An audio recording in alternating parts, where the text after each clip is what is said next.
নমস্কার বন্ধুরা, বাংলার ইনভেস্টর ইউটিউব চ্যানেলে আপনাদের সকলকে স্বাগত জানাই। আজকে যদি নিফটির কথা বলি, এই বটম লেভেল থেকে খুব ভালো একটা রিকভারি দেখিয়েছে, কিন্তু সেখানেই যদি বলি এই যে মিড ক্যাপ ইন্ডেক্স রয়েছে তার সঙ্গে সঙ্গে স্মল ক্যাপ ইন্ডেক্স, এগুলোতে সামান্য পতন দেখা গেছে। কিন্তু এগুলো পড়লেও এই একখানা সেক্টর মানে সিগারেট রিলেটেড যে কোম্পানিগুলো রয়েছে সেগুলোতে খুব একটা ভালো পারফরমেন্স দেখা গেছে এবং এর পেছনে সলিড কারণও রয়েছে। তো এই সিগারেট রিলেটেড যে বিভিন্ন কোম্পানি রয়েছে, যেমন এই আইটিসি লিমিটেড দেখতে পাচ্ছেন 5.21% বেড়েছে, তারপরে গডফ্রে ফিলিপস 9.69% এবং তারই সঙ্গে সঙ্গে ভিএসটি ইন্ডাস্ট্রিজ এখানেও প্রায় 3.5%-এর কাছাকাছি তেজি দেখা গেছে। তো এই তেজির পেছনের কারণ কি? তো যদি কথা বলি, এর আগে যখন এই জিএসটি 2.0 ঘোষণা হয়েছিল তখন অন্যান্য সব জিনিসের উপর জিএসটি পরিবর্তন করা হলেও সিগারেটের উপর যে জিএসটি তখন সেটা পরিবর্তন করা হয়নি। এর আগে তো দেখতেই পেতেন 5খানা স্ল্যাব ছিল, এই 5%, 12%, 18%, 28% এবং 0%ও ছিল। তো সেই সব থেকে এই যে স্ল্যাব সেগুলো অনেক কমানো হয়েছে, একটা 5% রাখা হয়েছে, 18% এবং 40% করে দেওয়া হয়েছে। এবং তখন বলেই দেওয়া হয়েছিল যে পরবর্তীকালে বিভিন্ন যে লাক্সারি গাড়ি রয়েছে তার সঙ্গে সঙ্গে সিন গুডস, তার সঙ্গে সঙ্গে বিভিন্ন লাক্সারি আইটেম, সেগুলোর উপর এই যে জিএসটি সেগুলো বাড়ানো হবে। তবে সেগুলো কিন্তু সরকার সঙ্গে সঙ্গে বাড়ায়নি। তখন এই নির্মলা সীতারামন জি তিনি বলেই দিয়েছিলেন এই সিগারেট এবং টোব্যাকো যে প্রোডাক্ট রয়েছে তার উপর ইমিডিয়েটলি কোনো প্রকার ট্যাক্স রেট বাড়ানো হবে না। আর শুধু সিগারেট নয়, এই মশলা, তার সঙ্গে সঙ্গে গুটখা, এই চিউং টোব্যাকো, জর্দা, আনম্যানুফ্যাকচার টোব্যাকো এবং তার সঙ্গে সঙ্গে বিড়ি, এইগুলোর উপর তার আগের যে ট্যাক্স সিস্টেম ছিল 28%, সেই হিসাবে জিএসটি নেওয়া হচ্ছিল এবং কতদিন নেওয়া হবে বলেছিল, যতক্ষণ না এই কম্পেনসেশন শেষ, তার জন্য যে নেওয়া লোন সেটা পুরোপুরি রিপেড হচ্ছে। তবে তারপরে জানুয়ারি মাস পড়তেই এই খবর সামনে চলে এসেছিল কি, যে সিগারেট এবং পান মশলা এদের যে দাম সেগুলোই ফেব্রুয়ারির 1 তারিখ থেকে বাড়তে চলেছে, কারণ গভর্নমেন্ট তারা এই যে এক্সাইজ ডিউটি সেটা বাড়িয়ে দিয়েছে। তো মোটামুটি 7 বছর পর এই যে এক্সাইজ ডিউটি সেটা কিন্তু বাড়ানো হয়েছে। তো এই এক্সাইজ ডিউটি বাড়ালে কি হবে, এইখানে দেখতেই পাচ্ছেন এই 1000খানা স্টিকের ওপর এই যে সিগারেটের দাম সেগুলো প্রায় এই 2000 টাকা থেকে এই 8500 পর্যন্ত বেড়ে যাবে। আর এখানে বিভিন্ন সাইজ রয়েছে, এই 65 মিলিমিটার, তার সঙ্গে সঙ্গে 65 মিলিমিটার ওপর থেকে 75 মিলিমিটার পর্যন্ত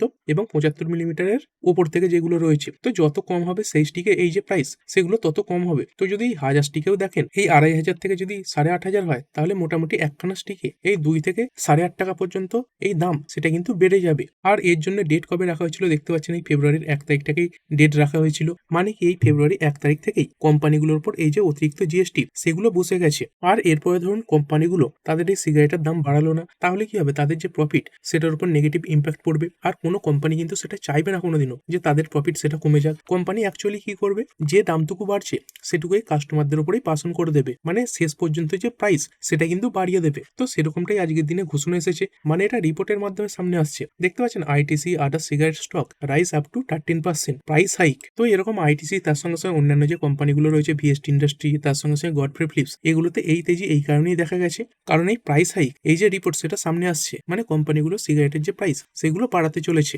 এবং এই যে বাড়ানো প্রাইস সেখান থেকে কোম্পানি যে টাকা পাবে সেটাই কিন্তু গভর্নমেন্টকে অতিরিক্ত জিএসটি হিসেবে দেবে। এবং তারই সঙ্গে সঙ্গে যদি রিসেন্টলি দেখেন এই স্টকগুলো এই অল্প দিনে অনেকটা পড়েও গিয়েছিল। এইখানে যদি আইটিসির কথা বলি, দেখতে পাচ্ছেন এরকম এক মাসে প্রায় 4.70% ডাউন হয়েছিল। তারই সঙ্গে সঙ্গে এই গডফ্রে ফিলিপস যদি এর কথা বলি, এক মাসে দেখতে পাচ্ছেন অনেকটাই ডাউন হয়েছে। তবে সেখান থেকে যদি রিকভারি আসে, এই 6 মাসে দেখতে পাচ্ছেন প্রায় 40% ডাউন রয়েছে। এবং এর সঙ্গে সঙ্গে যদি ভিএসটি ইন্ডাস্ট্রিজ এর কথা বলি, তো এখানে আজকের দিনে রিকভারির পরেও প্রায় কিন্তু 5.5% ডাউনফল দেখা যাচ্ছে। এবং যদি 6 মাসের কথা বলি, 6 মাসে দেখতে পাচ্ছেন প্রায় 16% পড়েছে। মানে মোটামুটি সব সিগারেট কোম্পানিগুলো অনেকটা নিচেই নেমে এসেছিল এবং তারপরেই ভালো খবরে এই যে প্রাইস সেগুলো বেড়ে গেছে। আর এই মার্কেটে যে বেশিরভাগ কোম্পানি রয়েছে সেগুলোর যে ব্যবসা এভাবেই কাজ করে, কোম্পানিগুলোর ব্যবসা ভালো হচ্ছে মানে কাস্টমারদের উপর চাপ বাড়বে, এবং ধরুন কাস্টমারদের কিছু ভালো হচ্ছে তাহলে কিন্তু সেটা কোম্পানির যে ব্যবসা তার উপরে নেগেটিভ ইম্প্যাক্ট ফেলবে। আর এরকমটাই আজকের দিনে দেখা যাচ্ছে। এবং তার সঙ্গে সঙ্গে এই যে নুভামা রয়েছে, তারা এটাও আশা করছে যে এর পরবর্তী 2 বছরে আর এই সিগারেটের ওপর কোনো প্রকার ট্যাক্স বাড়ানো হবে না। এবং তার সঙ্গে সঙ্গে এই যে পড়েছিল রিসেন্টলি, এর পেছনে কারণও ছিল এই সরকার কি করেছিল, এই যে সিগারেট তার উপর ট্যাক্স বাড়িয়ে দিয়েছিল, কিন্তু অন্যদিকে যে বিড়ি রয়েছে তার উপরে ট্যাক্স কমিয়ে দিয়েছিল। আর এটাও একটা কারণ হিসেবে কিন্তু কাজ করছিল। আর এই প্রাইস হাইকের পরে এই দাম এগুলো কিরকম কি থাকতে পারে, এইখানে দেখতে পাচ্ছেন বিভিন্ন ধরনের ব্র্যান্ড রয়েছে। এই যেমন গোল্ড প্লে কিংস, যেখানে 10খানা স্টিক রয়েছে, তো যেটা আগে 170 টাকা দাম ছিল, অনুমান করা হচ্ছে এটার দাম বেড়ে 220 টাকা হয়ে যাবে, মানে প্যাকেটেই 50 টাকা পর্যন্ত বাড়তে পারে। তো এর ফলে কোম্পানির যে রেভিনিউ তার উপরে কি ইম্প্যাক্ট পড়বে, দেখুন সেভাবে ইম্প্যাক্ট পড়বে না। যদি কথা বলি কেন, কারণ দেখুন যারা এই ধরনের জিনিসগুলো ইউজ করে তারা কিন্তু এগুলো ছেড়ে দেবে না যে দাম বেড়ে গেছে বলে ছেড়ে দিই। কিন্তু একটা জিনিস হতে পারে, এই যে স্টিক বিক্রি সেটা কমে যেতে পারে। কি কারণে বলছি, ধরুন আগেই 170 টাকায় 10খানা স্টিক পাওয়া যাচ্ছিল, তো এখন কিন্তু সেই 170 টাকাতে এই 10খানা স্টিক পাওয়া যাবে না। যে ব্যক্তি আগে 10খানা সিগারেট খেতেন তিনি হয়তো কিছু কমাবেন, তো এই দিক থেকে সামান্য কিন্তু নেগেটিভ ইম্প্যাক্ট আসতে পারে। তারপরে এই গোল্ড প্লে কিংস দেখতে পাচ্ছেন, এই 330 টাকারটা বেড়ে হবে 430 টাকা, এটা প্রায় 100 টাকা পর্যন্ত বাড়তে পারে। আর এগুলো কিন্তু সব অ্যাপ্রক্স দাম। তারপরে যে নেভি কার্ড রয়েছে, এই 95 থেকে দাম বেড়ে 120 টাকা হবে, প্যাকেট পিছু 25 টাকা বাড়ছে। তারপরে ক্লাসিক মিলস এখানে 170 থেকে বেড়ে 225 হচ্ছে, প্রায় 55 টাকা পর্যন্ত বাড়ছে। তো এরকমই দেখতে পাচ্ছেন সবেতেই একটা প্রাইস হাইক কিন্তু দেখা যাচ্ছে। মানে জিএসটি হাইকের ফলে কোম্পানিগুলোর যে ম্যানুফ্যাকচারিং কস্ট যেটা বেড়ে যাচ্ছিল, কারণ সরকারকে ট্যাক্স দিতে হবে, তো কোম্পানি কি করছে, এই সিগারেটের প্রাইস বাড়িয়ে সেই যে ট্যাক্সের খরচ সেটা তুলে নিচ্ছে। কোম্পানিকে কিন্তু নিজের ঘর থেকে এই যে ট্যাক্স সেটা দিতে হচ্ছে না, এবং এই কারণেই আজকে এই কোম্পানিগুলোতে ভালো পারফরমেন্স দেখা গেছে। এরপরে যদি কথা বলি, আজকে এই এমপিসির মিটিং হয়েছে, রেট কাট তো হয়নি, তার সঙ্গে সঙ্গে কিছু কথাবার্তা হয়েছে এই জিডিপি, তার সঙ্গে সঙ্গে ইনফ্লেশন এগুলোর ব্যাপারে, এবং তার সঙ্গে সঙ্গে আরবিআইকে এই প্রশ্ন করা হয়েছে যে রুপি এত দুর্বল হচ্ছে সেই ব্যাপারে আপনারা কি ভাবছেন। তো আরবিআই বলছে এই যে রুপি দুর্বল হচ্ছে সেই ব্যাপারে চিন্তার কোনো কারণ নেই, কারণ আমাদের ইন্ডিয়ার যে ফরেক্স রিজার্ভ এইটা একদম টপ জায়গাতে পৌঁছে গেছে, এই 723.8 বিলিয়ন ডলার। মানে হচ্ছে আমাদের কাছে এই যে বিদেশি মুদ্রা রয়েছে তারও একটা বিশাল বড় ভান্ডার রয়েছে, এবং এই আরবিআই চাইলে এই যে ডলার সেটা বিক্রি করে আমাদের যে রুপি সেটা শক্তিশালী করে ফেলতে পারে। আর আমাদের রুপি কিসের এগেনস্টে দুর্বল হচ্ছে, এই ডলারের এগেনস্টেই দুর্বল হচ্ছে। তো সেরকম অনেক ডলার কিন্তু আমাদের এখানে রিজার্ভও রয়েছে, এবং এই রিজার্ভটা দেখতে পাচ্ছেন covering more than 11 months of merchandise import. এরপরে কথা হলো মর্গান স্ট্যানলির ব্যাপারে। তো এই যে ব্রোকারেজ ফার্মটা রয়েছে, এরা ভারতের যে ইকোনমি এবং তার সঙ্গে সঙ্গে বিশেষ করে মার্কেট তার উপর বিরাট বুলিশ রয়েছে, এবং এরা এই সেন্সেক্স এর উপর একটা বড় রিপোর্ট সামনে রেখেছে। যদিও এই রিপোর্ট কিছু পুরনো, তবে এটা আবার ফোকাসে আসছে। তো কোম্পানি এই রিপোর্ট কিছুদিন আগেই বলেছিল, মোটামুটি নভেম্বর মাসের সময় করে বলেছিল। তো তখন কি বলেছিল দেখতে পাচ্ছেন, Indian equities set for re rating, তারা এই সেন্সেক্স এর টার্গেট দিচ্ছিল। Sensex could hit 1,07,000 by 2026 end, মানে 2026-এর শেষে এই যে সেন্সেক্স সেটা প্রায় 1,07,000-কে টাচ করতে পারে। আর এটাই বুল কেসের ব্যাপারে বলেছিল, মানে যদি মার্কেটে খুব বড় র্যালি আসে এবং যদি বেস কেস হয়, মানে মোটামুটি একটা পারফরমেন্স দেখাচ্ছে, তাহলেও কিন্তু এই যে সেন্সেক্স এটাই 95,000 পর্যন্ত যেতে পারে। আর বর্তমানে কত চলছে, এই 83,580। তো এই নিফটি সেন্সেক্স এইগুলোতে কিন্তু একটা বড় মুভ আসার সম্ভাবনাও রয়েছে, যেটাই মর্গান স্ট্যানলি এরা কিন্তু বলছে। এবং কি কি কারণে বলছে দেখতে পাচ্ছেন, ম্যাক্রো এনভায়রনমেন্ট ইজেস, মানে এই যে গ্লোবাল পরিস্থিতি সেটা অনেকটাই নরম হচ্ছে, তার সঙ্গে সঙ্গে এই আরবিআই পলিসিস, তার সঙ্গে সঙ্গে রিফর্মস, এবং এই যে ট্রেড ডিলগুলো হয়েছে এইগুলোকেই এই মর্গান স্ট্যানলি এরা কিন্তু পজিটিভ সিনারিও বলছিল। আর এইগুলো হলে কি হবে, এই যে গ্রোথ সেটাও বৃদ্ধি পাবে, এবং তার সঙ্গে সঙ্গে কোম্পানিগুলোর যে আর্নিং সেটাও বাড়বে। আর মোটামুটি সবকিছুই কিন্তু দেখা যাচ্ছে, ইউরোপিয়ান ইউনিয়নের সঙ্গে ট্রেড ডিল হয়েছে, তার সঙ্গে সঙ্গে আমেরিকার সঙ্গেও ট্রেড ডিলটা কমপ্লিট হয়েছে। এরপরে কিছু কোম্পানির কোয়ার্টার 3 নাম্বার দেখে নেব। প্রথম যে কোম্পানিটা সেটা হচ্ছে টাটা স্টিল লিমিটেড। তো এই মেটাল সেক্টরে খুব ভালো একটা পারফরমেন্স দেখা গেছে, এই 6 মাসে দেখতে পাচ্ছেন 23.86% বেড়েছে। এই সব মেটালেরই যে দাম সেগুলো বৃদ্ধিও পেয়েছিল। এবারে কোম্পানি কেমন নাম্বার পেশ করেছে, যদি সেলসের কথা বলি, কোম্পানির এই সেলস বা রেভিনিউ 53,648 কোটি থেকে বেড়েছে 57,002 কোটি। তো এই ইয়ার অন ইয়ার ভালো একটা জাম্প এই সেলসে দেখা গেছে। এবং যদি কোয়ার্টার অন কোয়ার্টারের কথা বলি, তাহলে এই সেলস এটা কিছুটা ডাউন হয়েছে, মানে কি স্টিলের যে ডিমান্ড সেটা কিন্তু এই শর্ট টার্মে কিছুটা কমেছে। এরপরে অপারেটিং প্রফিট দেখতে পাচ্ছেন 5,903 থেকে বেড়ে হয়েছে 8,200। এবং যদি নেট প্রফিটের কথা বলি, এই নেট প্রফিটে খুব ভালো একটা জাম্প দেখা যাচ্ছে, এই 295 কোটির নেট প্রফিট বেড়ে হয়েছে 2730 কোটি। তো এখানে কেন বেশি জাম্প দেখা যাচ্ছে, কারণ এর আগে দেখতে পাচ্ছেন এর আগের বছর যে সেম কোয়ার্টারটা এখানে 82% ট্যাক্স দিতে হয়েছিল। তো এই ট্যাক্স বাবদ অনেক খরচ হয়েছিল, এবং সেই ট্যাক্সটা যদি বাদ দিয়েও দেখেন তাহলেও কিন্তু কোম্পানির যে নাম্বার সেটা অ্যাকচুয়ালি স্ট্রং এসেছে, তবে এই কোয়ার্টার অন কোয়ার্টার সামান্য ডাউন। আর এই মার্জিন এটা কেমন কি রয়েছে, যদি মার্জিনের কথা বলি, এই মার্জিনে কিন্তু কোয়ার্টার অন কোয়ার্টার সামান্য ডাউনফল দেখা যাচ্ছে, এই 15%-এর মার্জিন পড়ে হয়েছে 14%। এটা কিন্তু একটু চিন্তার ব্যাপার। এরপরে চলুন মার্কেটের কেমন কি অনুমান ছিল দেখে নিই। যদি প্রফিটের কথা বলি, এই প্রফিট তো কিছুটা ডাউন হয়েছে, এই কোয়ার্টার অন কোয়ার্টার প্রায় 13.3% পড়ে এসেছে 2689 কোটি। আর এখানে মার্কেটের অনুমান কত ছিল ভার্সেস এস্টিমেট দেখতে পাচ্ছেন 3,227 কোটি আসবে, মানে অনুমানের থেকে অনেকটাই খারাপ প্রফিট এসেছে। এই রেভিনিউ এটাও পড়েছে কোয়ার্টার অন কোয়ার্টার 2.9% ডাউন হয়েছে, কত এসেছে 57,002 কোটি। এখানে অনুমান কত ছিল 58,537 কোটি। তো এখানেও অনুমানের থেকে অনেকটা পতন দেখা গেছে। এই এবিটা এটাও কোয়ার্টার অন কোয়ার্টার পড়েছে 7.8%, এই 8,200 কোটি এসেছে। এইখানে অনুমান কত ছিল 8,759 কোটি, এটাও অনুমানের থেকে খারাপ। এবং যদি মার্জিনের কথা বলি, এটা এসেছে 14.4%, আর এইখানে অনুমান কত ছিল 15% আসবে। তো এমনিতে ইয়ার অন ইয়ার কোম্পানির যে নাম্বার সেগুলো সেগুলো ভালো এলেও মার্কেটের যে অনুমান ছিল সেগুলোকে কিন্তু একটা দিক থেকেও মিট করতে পারেনি। এর পরের কোম্পানি ইথোস লিমিটেড, এর নাম্বার মার্কেট চলাকালীনই এসে গিয়েছিল এবং তারপরে প্রায় 3.5% কাছাকাছি পড়েছে।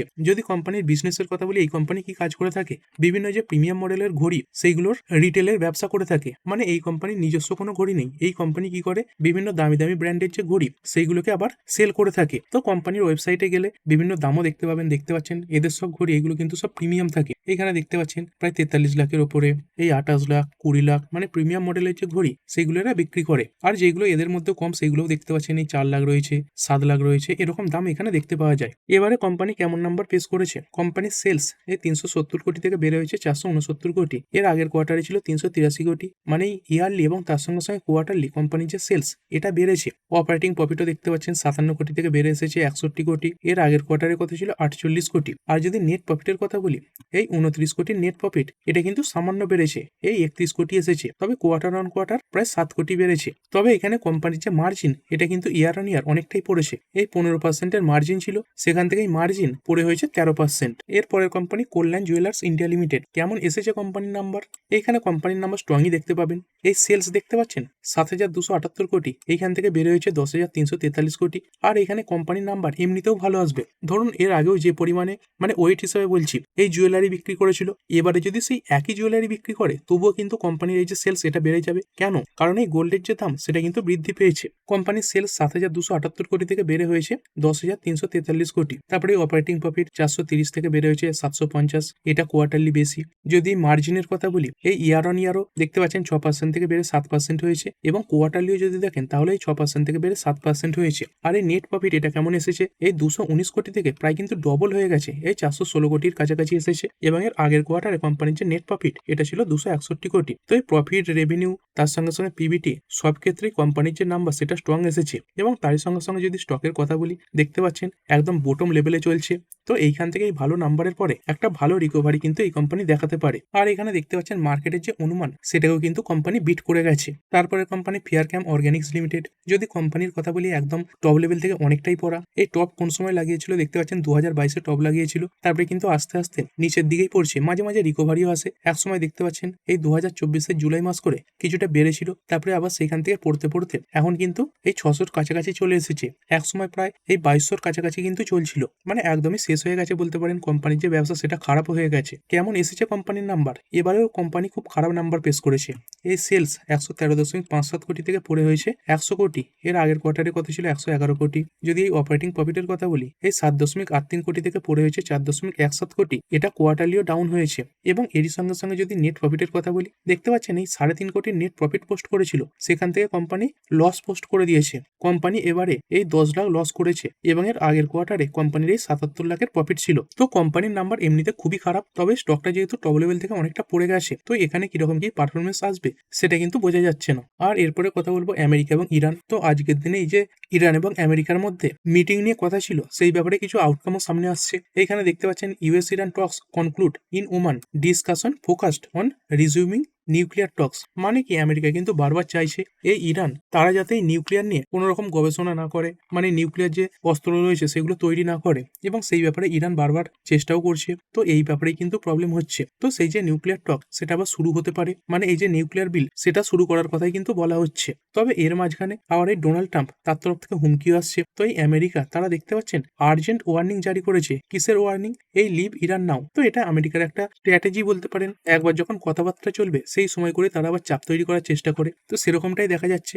মানে এইখান থেকে এই যে আমেরিকা তারা বোঝাতে চাইছে, হয় এই নিউক্লিয়ার ডিল সাইন করো, না হলেই ইরানের উপর কিন্তু অ্যাটাক করা হবে। কি কি বলা হয়েছে দেখতে পাচ্ছেন, US want the its citizen in Iran to leave immediately amid rising tension. মানে এই আমেরিকা তাদের যেসব সিটিজেনরা এই ইরানে রয়েছে তাদের খুব তাড়াতাড়ি এই যে ইরান সেটা ছাড়তে বলেছে। তার সঙ্গে সঙ্গে এটাও বলে দিয়েছে যে আমেরিকার উপর শুধুমাত্র ভরসা করে বসে থাকলে হবে না, তাদেরকে নিজেদের চেষ্টায় এই যে ইরান সেটা ছাড়তে হবে। তারপরে এটাও বলে দিয়েছে যে আমেরিকাতে এই ইন্টারনেট ইন্টারনেটের আউটেজ দেখা যেতে পারে এবং তার সঙ্গে সঙ্গে অল্টারনেটিভ যে কমিউনিকেশন তার ব্যবস্থাও কিন্তু করতে বলেছে। তবে যেটুকু সামনে আসছে এই যে কথাবার্তা চলছে তার যে স্টার্ট সেটা কিন্তু পজিটিভ নোটেই হয়েছে। আর ভিডিও শেষে যদি এফআইআই এবং ডিআইআই এর ডেটাগুলো একবার দেখে নিই, আজকের দিনে দেখতে পাচ্ছেন এই ডিআইআই এরা কিন্তু বিক্রি করেছে। তো রিসেন্ট কিছুদিনে এই ডিআইআই দের তরফ থেকে একবার দুবার বিক্রি দেখা গেল। আজকের দিনে এই ডিআইআই এরাই 1265 কোটি টাকা শেয়ার বিক্রি করেছে। তবে এটা ভালো যে এফআইআই আজকের দিনে বিক্রি করেনি, এই এফআইআই আজকের দিনে এই 1950 কোটি টাকার শেয়ার কিনেছে। তো এভাবেই এফআইআই কিন্তু আস্তে আস্তে কেনাকাটা করছে, তার সঙ্গে সঙ্গে বিক্রি করছে। আর এফআইআই যখন ফেরে তারা কিন্তু এভাবেই এই মার্কেটে ফিরে আসে। তো ঠিক আছে বন্ধুরা, আশা করছি ভিডিওটা আপনাদের ভালো লেগেছে। আপনি চাইলে এটাকে লাইক এবং শেয়ার করতে পারেন। আর শেয়ার মার্কেট সংক্রান্ত ডেইলি নিউজ আপডেট পেতে চ্যানেলটা সাবস্ক্রাইব করে রাখবেন এবং পাশে থাকা বেল আইকনটি টিপে অল অবশ্যই সিলেক্ট করে রাখবেন, যাতে পরবর্তী ভিডিওর নোটিফিকেশন আপনার কাছে সময় মতো পৌঁছে যায়। আর হ্যাঁ, ভিডিওটি শুধুমাত্র ইনফরমেশন এবং এডুকেশনাল পারপাসের জন্য বানানো হয়েছে। আমি সেবি রেজিস্টার্ড নই, তাই কোনো প্রকার শেয়ারে কোনো প্রকার বাই, সেল, হোল্ড বা অ্যাভারেজ করার কোনো সিদ্ধান্ত নেওয়ার আগে আপনার যে ফাইন্যান্সিয়াল অ্যাডভাইজার আছে তার সঙ্গে অবশ্যই আলোচনা করবেন। দেখা হচ্ছে পরের ভিডিওতে। ধন্যবাদ।